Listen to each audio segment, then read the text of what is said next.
Welcome to you. Welcome to everybody to the research series. We're going to continue the Ostrom Book Club today, as you guys all know, with really, I'm excited about this, Brett. A wonderful discussion about the new edited volume, about your work on smart cities, governing knowledge commons.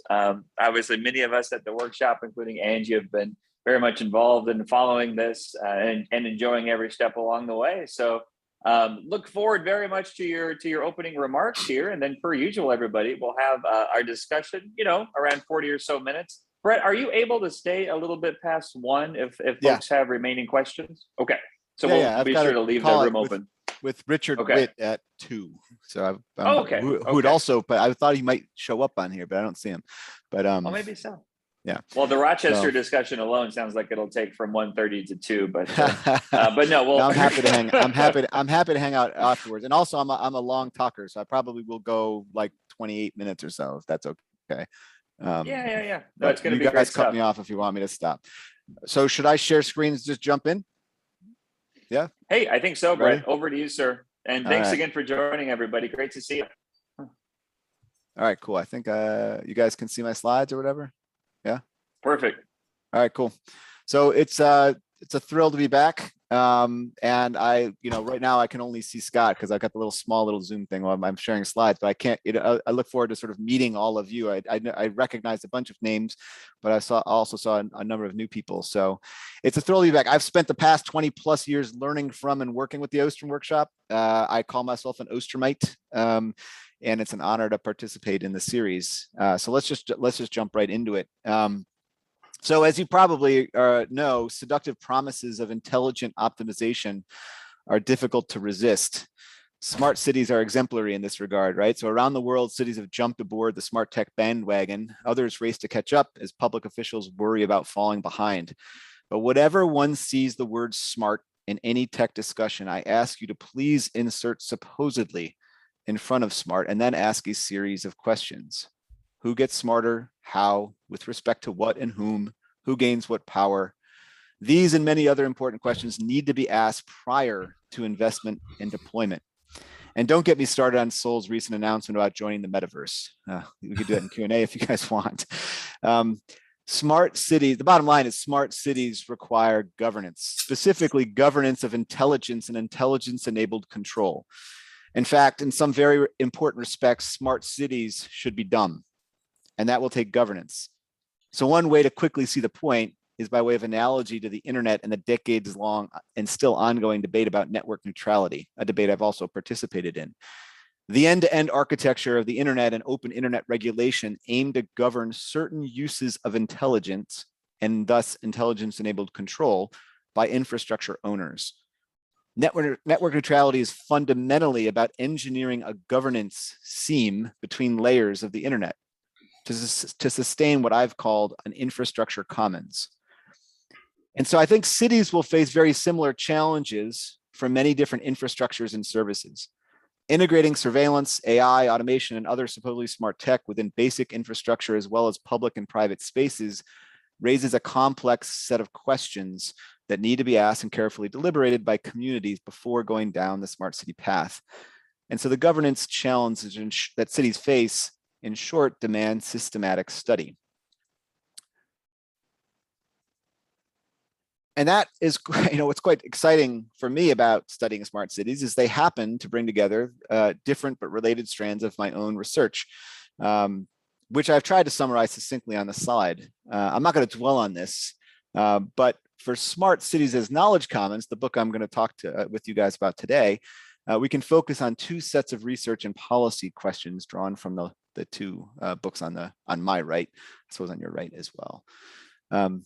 So here are some of the representative research questions drawn from the GKC framework. I'm going to sort of assume that most of you are familiar in general with the GKC framework, but essentially it's an adaptation of the IAD framework to better fit knowledge and intellectual resources. So anyway, there's too much to go over, and there's obviously too much text for this slide. I apologize for that. But the key point is to notice the kinds of questions, the structure of the inquiry. Cities and communities considering whether and how to proceed with plans for smart cities need to engage with these types of questions.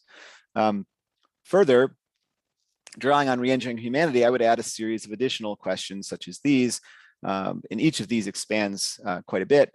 I'm going to return to some of these considerations a bit later in the presentation. The key point, again, is to recognize that we need to ask a lot of questions, demand answers, and more generally to undertake sustained interdisciplinary research of the sort that the folks at the workshop tend to do. So I'm quite grateful to the Knight Foundation for supporting this work. We had proposed to use the GKC framework to examine smart tech deployment and commons governance in different cities. Following the conference to book model that we've often used in the GKC community, we hosted a workshop at Villanova back in 2020, where early stage case studies were discussed. And then in the past few months, we've been working on the final edits for these case studies. And so the book will be part of the GKC book series, the Cambridge Studies on Governing Knowledge Commons. And I want to sort of stress that we see this project in the smart city context in two ways. First, it is critically important interdisciplinary social science, right? So we need a deeper understanding of community governance institutions, the social dilemmas that communities face, and the dynamic relationships between data, technology, and human lives. Second, it's critically important as policy guidance. The GKC framework provides a series of questions that any community should be able to answer prior to or at least during deployment.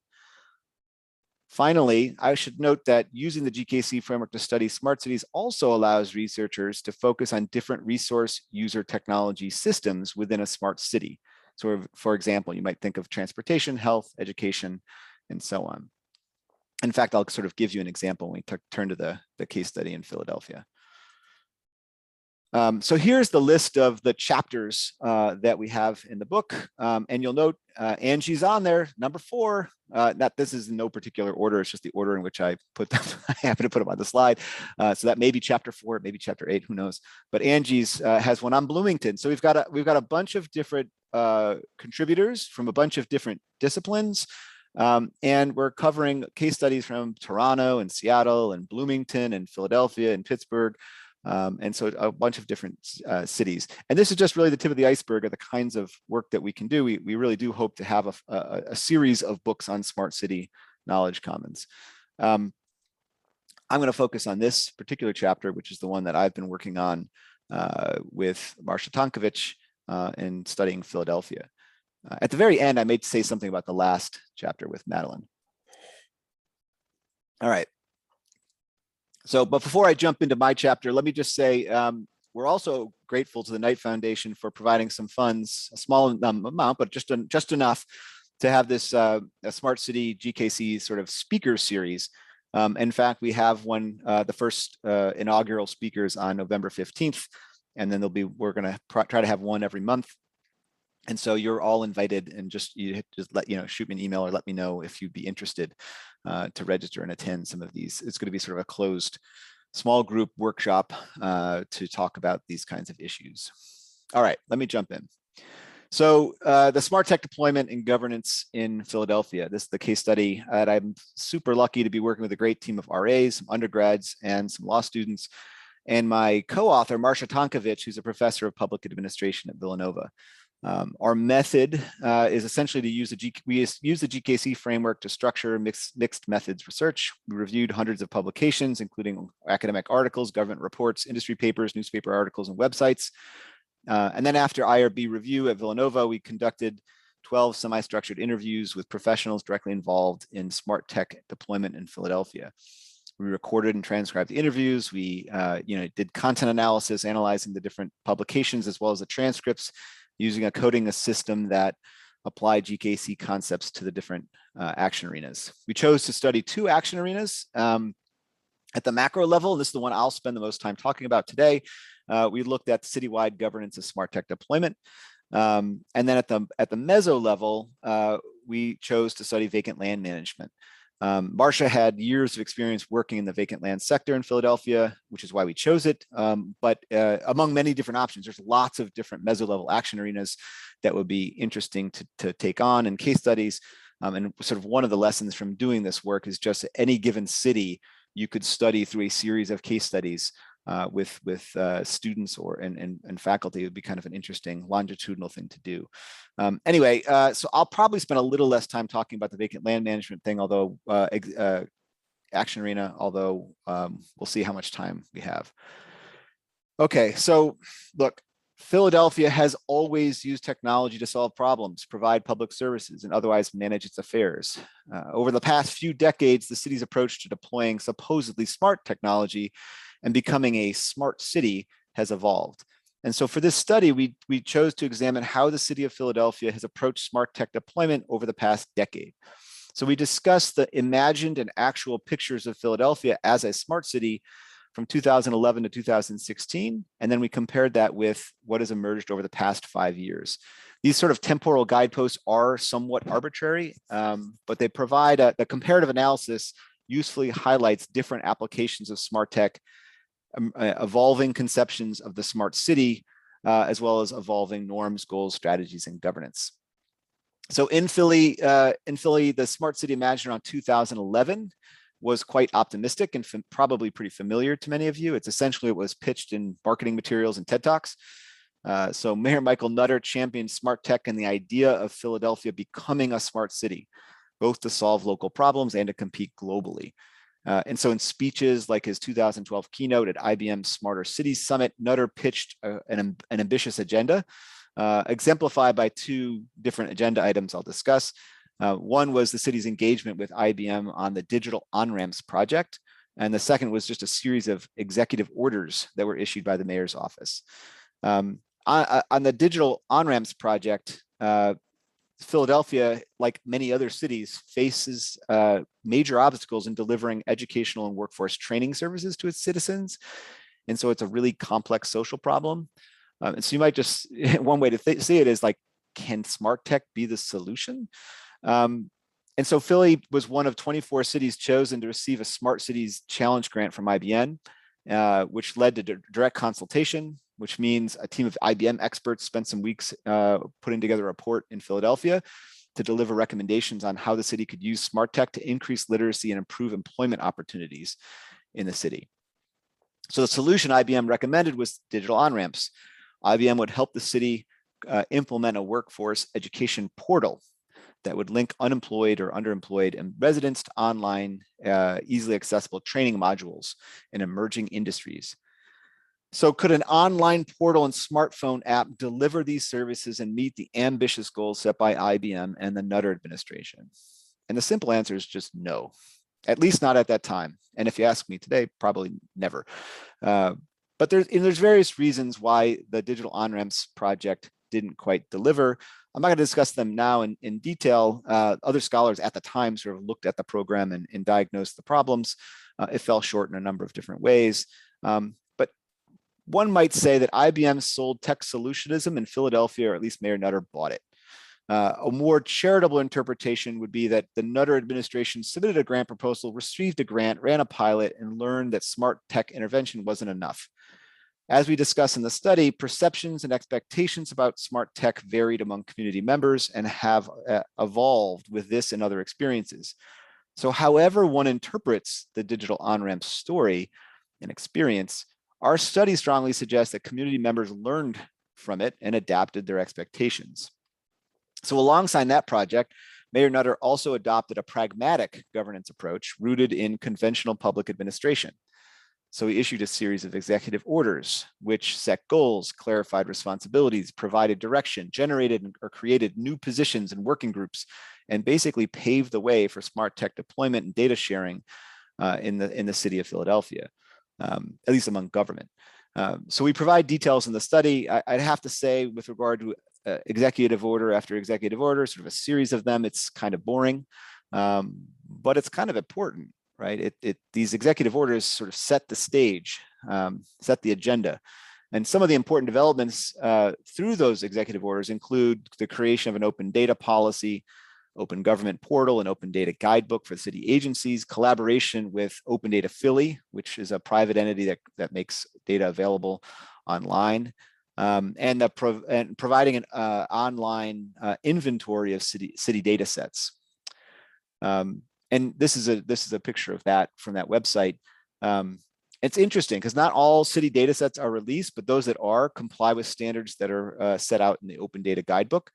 And those standards include anonymizing data, conducting a review prior to making it available, adding descriptive metadata, and ensuring that ensuring data accuracy. And so if you see the figures at the bottom of the slide from the city's metadata catalog website, you can see that many of the different data sets have been released on a pretty wide range of different subjects. Apart from the sort of agenda and actions of the mayor's office, we also noted that various city departments procure and deploy smart tech as needed in their basic day-to-day operations. So the types of technology run the gamut, but we're basically talking about basic ICTs. Many departments have their own IT experts make independent planning, procurement, and deployment decisions. And so we didn't canvass all the departments and all of their activities, but many of our interviews emphasize how in that initial time frame, different city departments approach data and technology independently. Often they said things like in a piecemeal or a siloed or a trial and error manner. The primary considerations were pragmatic, focused on existing needs, available budget, and just compliance with the general procurement rules. What's interesting is that later in the roadmap, when they create the Smart PHL City roadmap, they do an inventory of smart tech and data assets. And I'll show you that in a slide or two. And kind of found out there's a lot of things happening that weren't kind of coordinated, that were done by these independent departments. So our study revealed three major dilemmas in the Philadelphia's approach to smart tech planning and governance in that initial 2010 to 2015 timeframe. First, community members began to recognize and reject smart city rhetoric, which is plagued by hype, unrealistic expectations and promises, and a failure to be grounded in the realities and needs of Philadelphia communities. Second, there was a disconnect between smart tech planners and users, which basically are government actors, as well as the vendors and consultants, and the smart tech beneficiaries, which include residents, businesses, and visitors. And then the third was that, while independent pragmatic approach that these different city departments were taking was seen as understandable and laudable, it also created redundancies and inefficiencies. So a bunch of interviewees described departments as siloed and emphasized the need for better interdepartmental communication and coordination. And so essentially awareness of these three dilemmas began to sort of surface and manifest demand for a new approach to smart tech planning and governance, which is reflected in the Smart City PHL roadmap. So by 2016, the aspirational smart city promoted by Mayor Nutter and IBM and others seemed to have faded and been replaced with something quite different. Expectations and imaginations changed with experience. Pragmatism in the day-to-day operations of city government, coupled with lessons in what smart tech and data could actually do and not do, tempered optimism and hyped rhetoric. So the DOR story, or the digital on-ramp story, was just one factor among many. The shift in outlook and approach seems to have emerged quite gradually.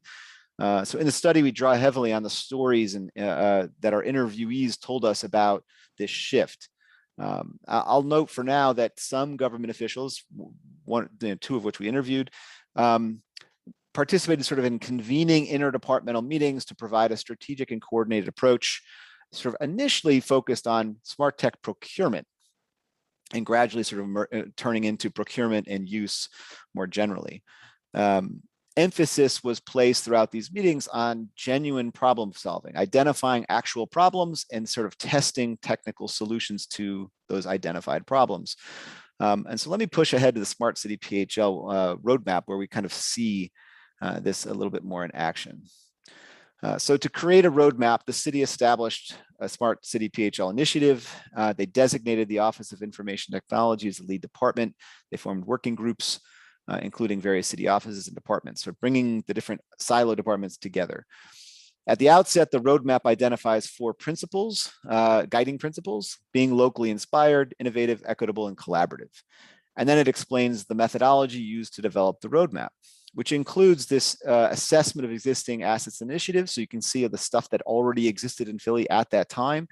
And so they sort of did that.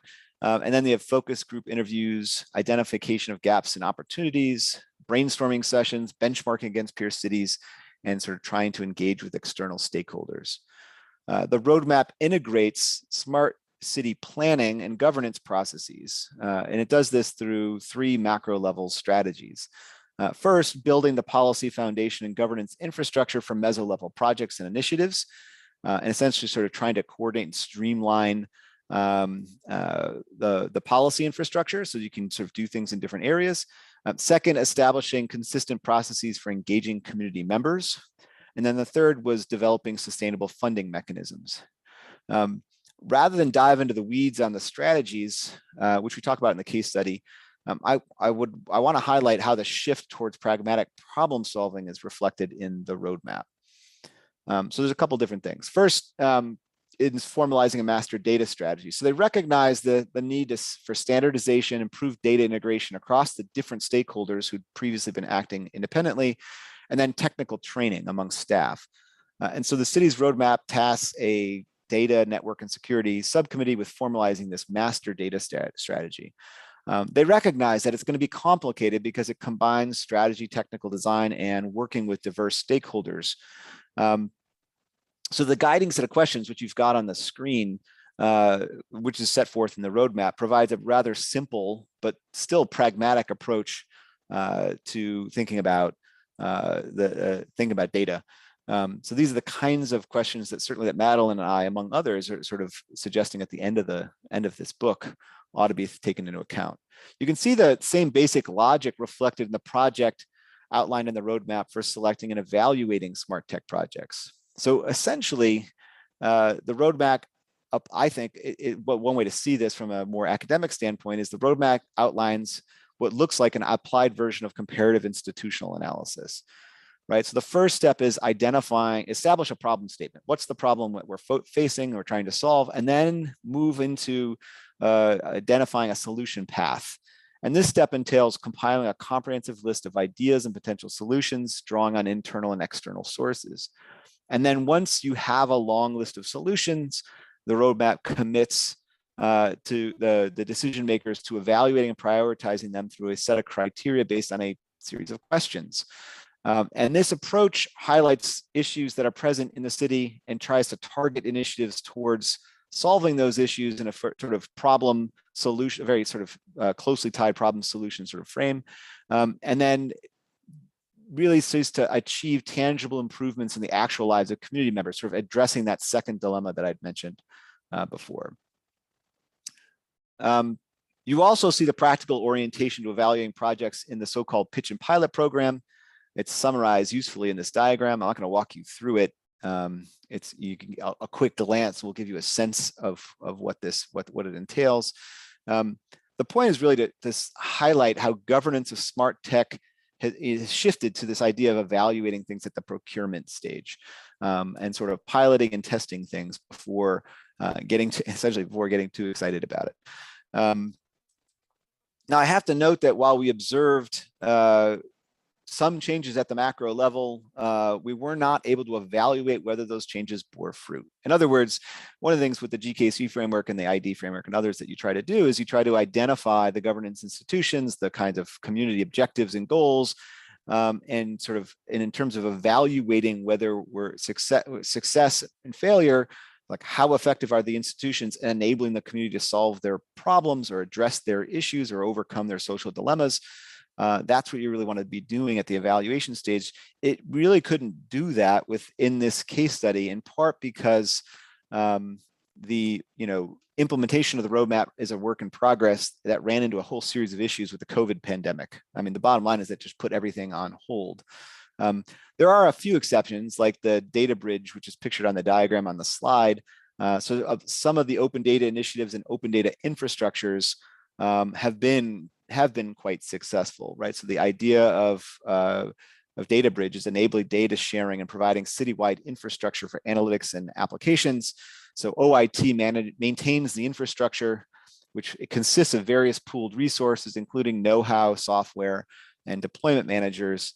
And then in alignment with their commitment to open data transparency and making smart tech useful to the public, DataBridge aims to enable appropriate data to flow to their open data applications. There's a series of different applications that people can access and use.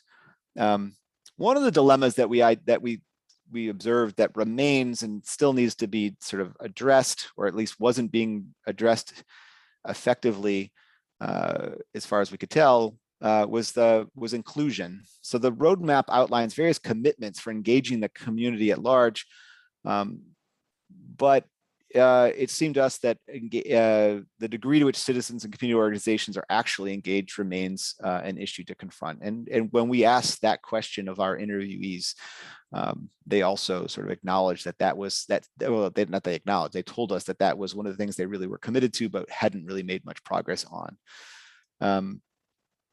All right, how am I doing on time? Okay, so we also examined, I'll wrap up in just like 2 or 3 minutes. So we also examined a meso-level action arena concerning citywide governance of vacant land management. And so in this context, smart tech deployment plays varied roles. We describe first the complex array of historical, contextual factors that shape vacant land management, the crisis in Philly, which is actually similar to the crisis in other major cities. And then we focus on stakeholders, knowledge problems, and potential smart tech solutions. We explore some useful implementations of smart tech, mostly in terms of data sharing and mapping tools, but we also identify a series of governance challenges, including some concerning political structure, coordination of responsibilities, and community inclusion. So here are a few representative knowledge questions that city have to be able to answer to deal with vacant land management problems in the city. And to answer these questions, right, there's lots of opportunity to use data, information, and communications technologies. So in accordance with the macro level strategy, the city is focused mostly on using the internet to provide usable open data as shared infrastructure for stakeholders, as well as mapping and visualization tools that leverage open data sets. So the smart tech deployment and governance in this action area follows the familiar logic. They've made a lot of things more accessible and transparent. Aggregate is published to a data repository. And once it's published, it's made accessible for access and manipulation by anyone with an interest at the applications, essentially at the applications layer. So there are many smart technology tools used to assess and manage vacant properties in Philly, and sort of we list a bunch in the case study. So in a sense, Philly's made progress in making data publicly available and providing mapping and visualization tools. And these steps are important to addressing some of the knowledge problems, especially those that might stifle stakeholder participation. But as became clear in our interviews, there's only so much data and these types of smart tech tools can do. Some knowledge problems may not be amenable to data-driven smart tech solutions. So for example, questions concerning city planning and strategic disposition of vacant properties are not answered by data or mapping tools. This observation sort of raised a broader concern that surfaced in our interviews. Vacant land management is incredibly complicated in part because it's not reducible to a computation problem. It's often highly political, involves stakeholders with various competing interests. And so data and smart tech are recognized by participants as being potentially helpful, but by no means a panacea. So smart tech deployment and governance in Philly is complex. It's evolving. The GKC framework was quite useful as a scaffold for our study. At the macro level, we observed conflict between tech boosterism and practical public administration. We also saw some progress in the roadmap reflecting a more pragmatic approach to deployment and governance, setting the current tone, but we'll see how effective it turns out to be. At the meso level, we identified a series of knowledge problems in the vacant land context for which data mapping and other tools might offer some solutions, but we also observed additional challenges that arose. So I want to conclude by noting that this study has shown us the importance of studying multiple action arenas over time and of longitudinal work more generally. So what I think going forward, we'd like to be able to do more of this work, and we invite others to do so as well, sort of picking up different meso-level action arenas and following them over time.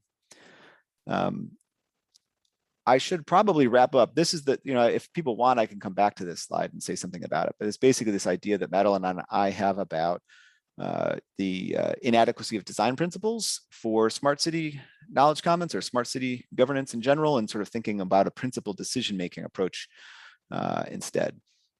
So why don't I'd like to thank you all for listening. I look forward to the conversation. I do have some additional slides after this if people want to hear more about the GKC agenda or the NSF grant or other stuff, but I'd rather just open it up right at this point and see what you guys want to talk about. So let me end the slide, stop sharing. Oh, it's fantastic. Thank you so much, Brett. First off, round of applause. I'm having to hold my phone, so you're getting a one-handed clap. Thank you. Thank you. But it was great. Yeah, indeed. Sorry if I talk too fast. Just restarted again. No, not at all. No, we share that. So no, that was excellent. And per usual, I see hands already going up. We'll use the hand, we'll use the chat function, whatever you're comfortable with, and we'll get to as many comments and questions as possible. And then we'll continue past one a little bit too. So yeah, Dan, do you want to kick us off? Yeah, thanks, Brett. That was fascinating and a really interesting project. I'm wondering about the micro level. Are there case studies of individual dispositions of vacant lots or any other particular problem-solving efforts that might help to better understand the nature of problems at the macro and possibly meso levels? That's awesome. I mean, there are not case studies that I know of yet, but your instinct is the right one, I think, in terms of it certainly would be great. So I have ideas about some of this. It's interesting you raise it that way, because I have ideas about I should run a seminar basically and have my students as their research projects do what you just said, basically do micro level case studies in Philadelphia, to do to get a bunch of examples that then help us from a bottom-up sense get more understanding, more facts on the ground about specific dispositions, specific decisions, and specific in the vacant land management or in other contexts. We didn't do that, in part because there's only so much this is as Madeline. So for the book, we have three of us editing, right? Mike Madison, Madeline, and I are the editors of the book, so we're editing everybody's chapters.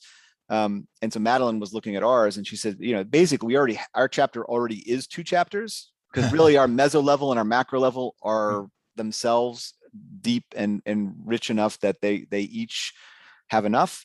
So in a sense, I get the point. I think you're right. Your instinct is right, but I don't have it yet. If people have ideas about how to best do micro level case studies that would then fit in, that'd be useful. Excellent. Danny, any follow-up there, or are you good for now? Okay, good for now. Excellent. Okay, I think I saw Mike's hand next, and then Jamie. Okay, can you hear me? Yep.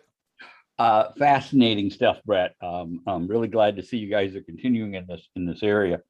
I have always with smart cities kind of an issue with the data management and problems that certain agencies aren't going to be too interested in sharing the data that they have, and that there are some types of data that you're going to have trouble building into some sort of a fully shared sort of system. And I'm just curious if in your vacant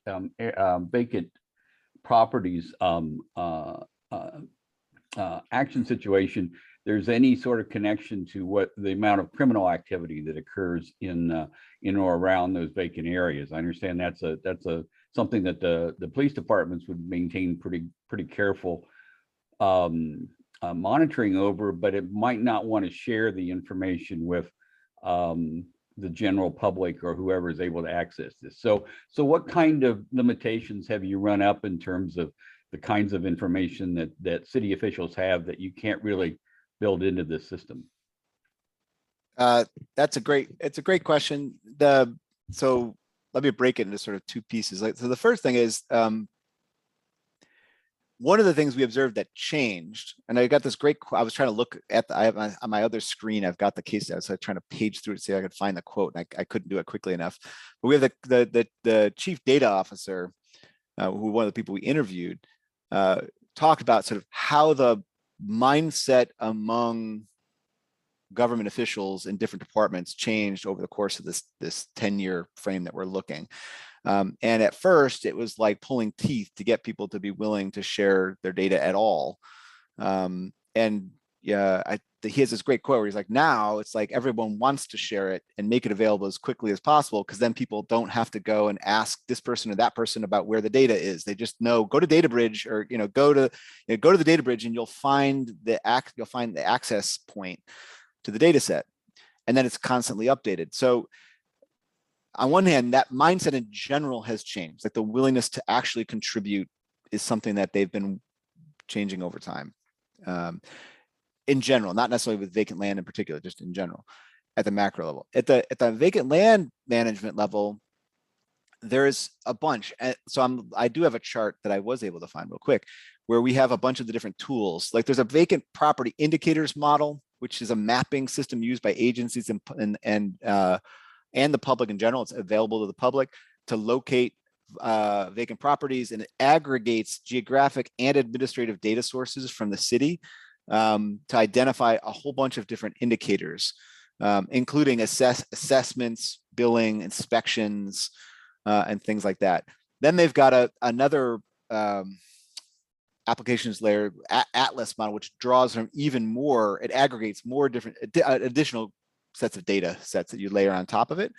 And from that, you get history of inspections, permits, licenses, zoning, property values, 311 service requests.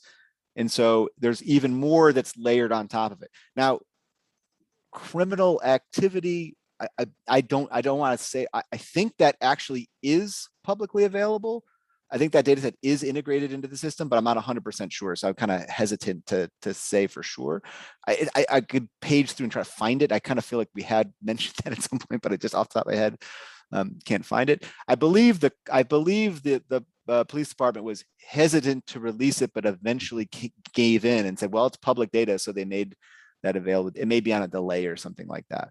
But a lot of the other stuff is updated in real time. Like there's real time updating of a bunch of the like 311 requests, for example, is updated pretty quickly.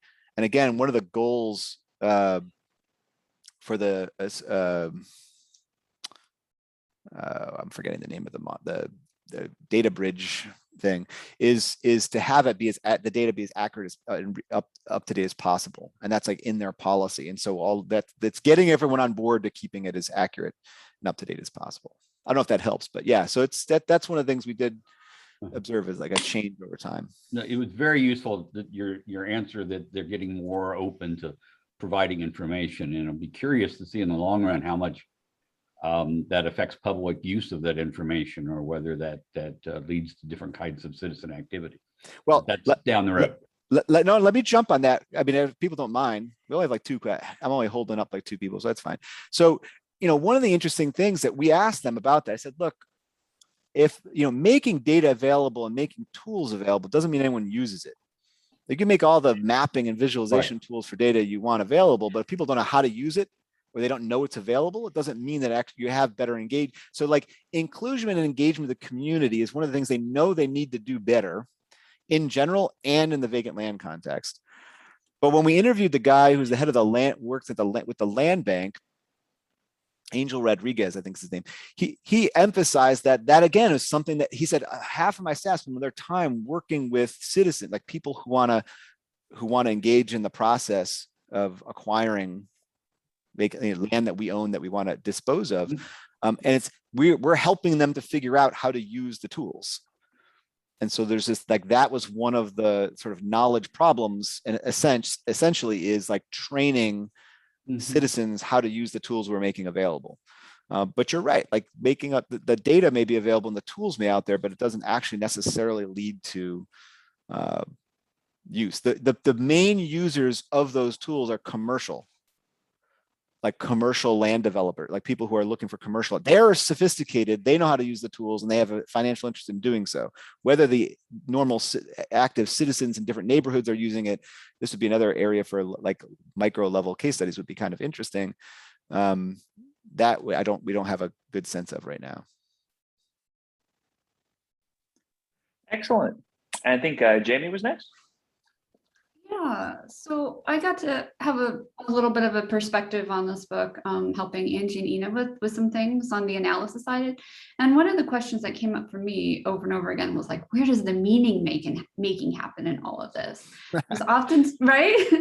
So I'm gonna guess that your situation in Philadelphia was similar to the situation in Bloomington, where the policies that govern this data are not publicly available. Like the data is that a lot of data is there, but the policies that are behind this like aren't. Did you run into trouble trying to get access, like questions about like the policies themselves in your case, or did you find that other authors had that same problem? No, I mean, that's interesting. I didn't know you guys ran into this as an issue. I got to read the updated. I haven't gotten to your edited version yet.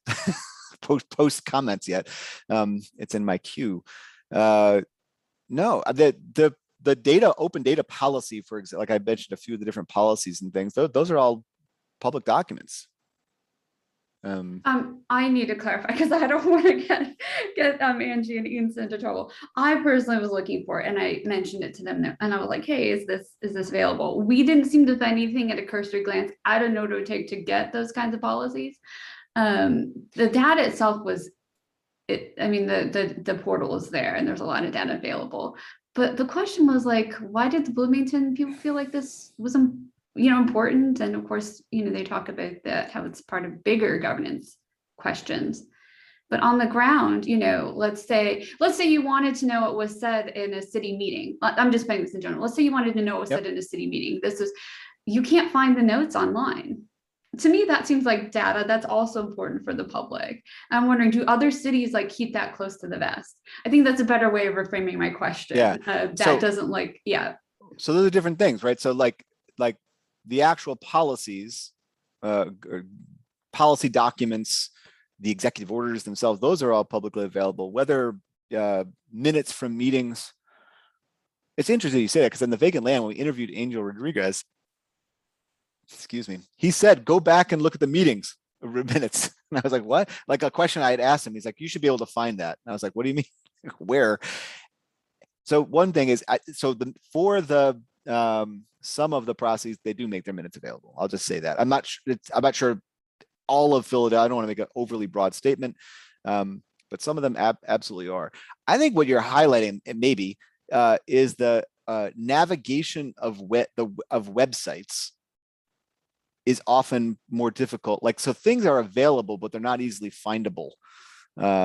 It's not as simple as, searching on Google and you're going to pop up all the relevant documents that you're looking for.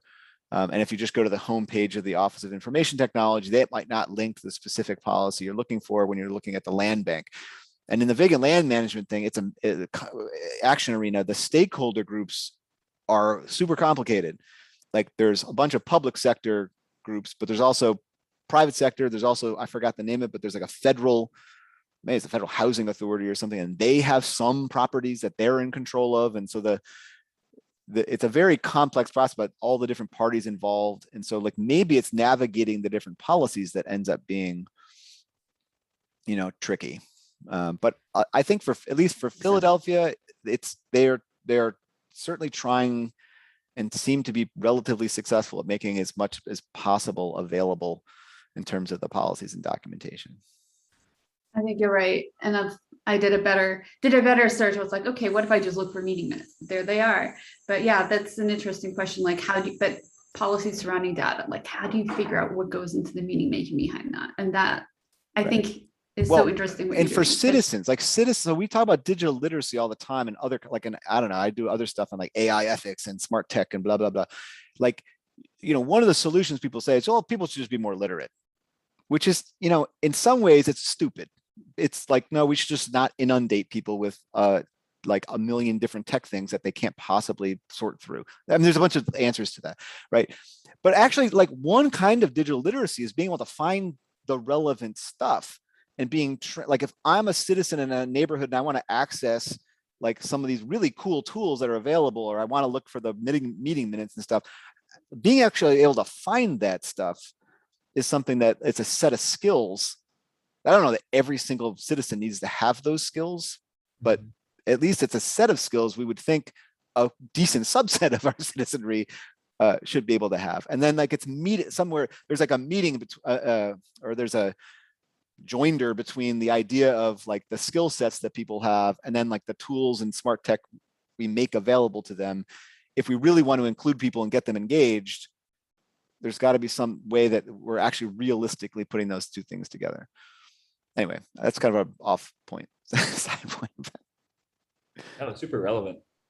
And I finally navigated my own knowledge commons. So good to see you. I think Brian was next, and I think the queue is open. I have plenty as well. I'm sure Angie does likewise. Yeah, sorry, Brian, go ahead. Good. I'm going to go ahead and bite in what you laid out at the beginning when you said maybe smart cities should be dumb. So if you could talk a bit more about, again, how to have the wisdom to figure out, okay, what's really worth trying to deploy and make use of, and not just following the technology in terms of whatever may be possible or seems like it would be neat.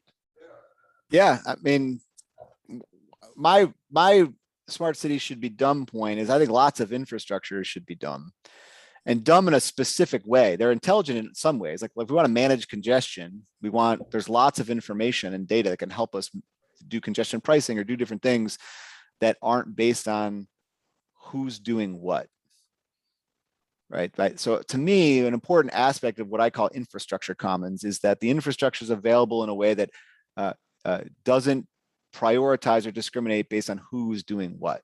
Maybe based on how much or when they're doing certain things, because that can create congestion or raise costs for others.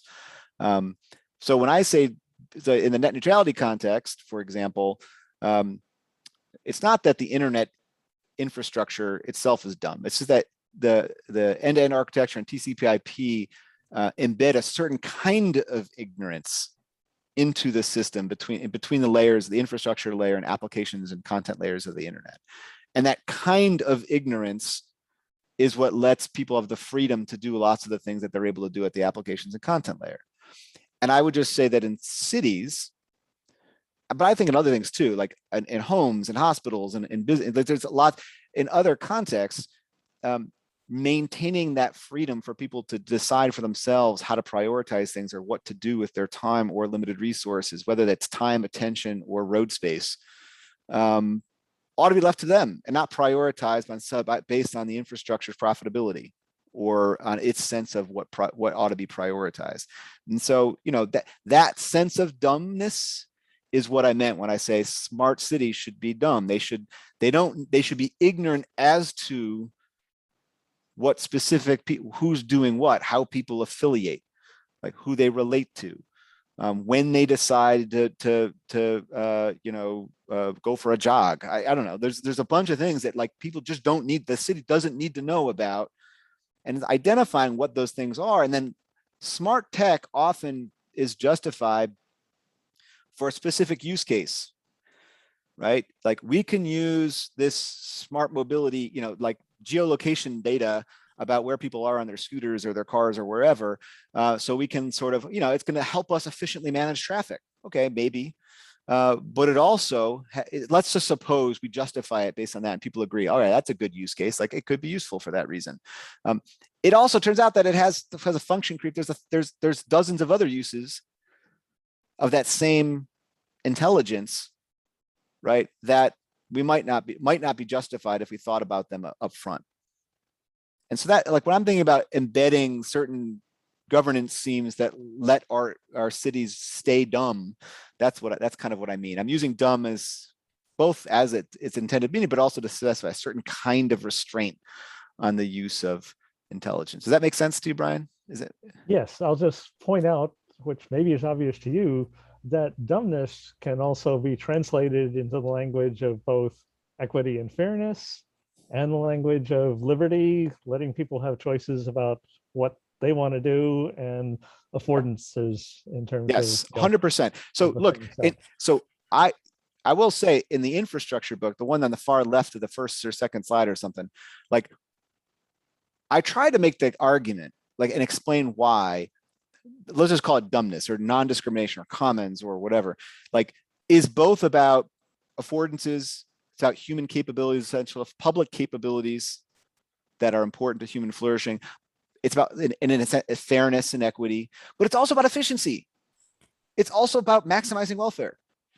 Like I mean, you could make the case, because we get even bigger pies over time, right? So like oftentimes let's have a really smart, prioritize that is about using what the capacity we already have to maximize profit, given what we know generates value.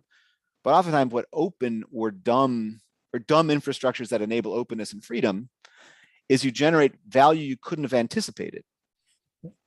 And that ends up trading even more. So I want to say it's both that there's an efficiency welfare case, there's also an equity fairness case, there's also a justice and capabilities case.